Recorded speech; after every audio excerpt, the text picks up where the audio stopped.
مهاجران تاجیک برای کار گروه سفر میکنند.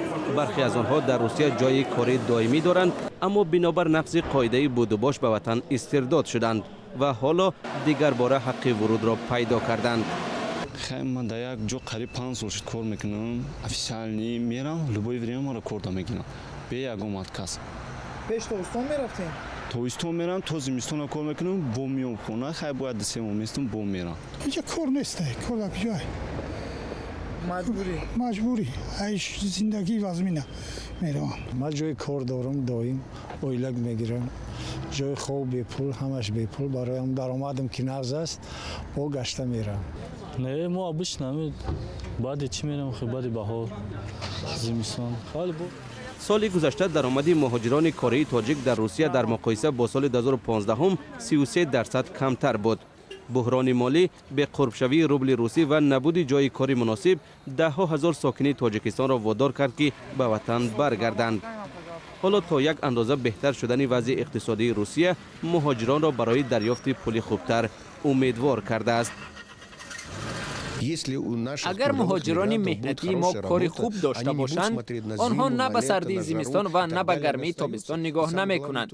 آنها پیوندانشان را هم برای در اینجا فعالیت نمودن تشویق می کنند.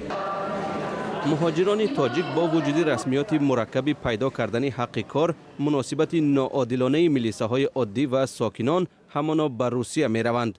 زیرا انتخاب ندارند، چون که در کشورهای دیگر اکثراً به متخصصان زباندان ترجیح می دهند.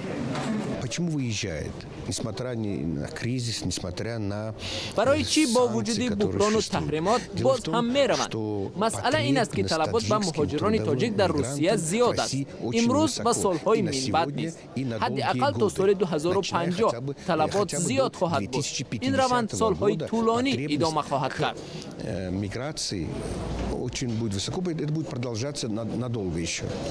ساکنان تاجیکستان در وطن توان تأمین عائله و پرداخت حق تحصیل فرزندان را ندارند. میزان میانه معاش در کشور $55 را تشکیل می دهد.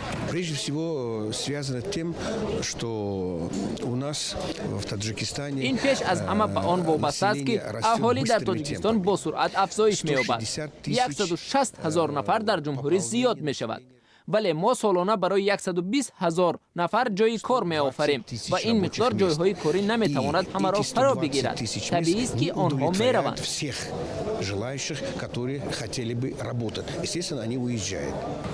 مقامات تاجیک چند سال این جانب برای انتقال نیروی کاری به کشورهای عربی و منطقه آسیا و اقیانوس آرام مذاکرات می‌برند. هدف اصلی کمتر کردن وابستگی از روسیه و سیاست مهاجرتی این کشور می باشد.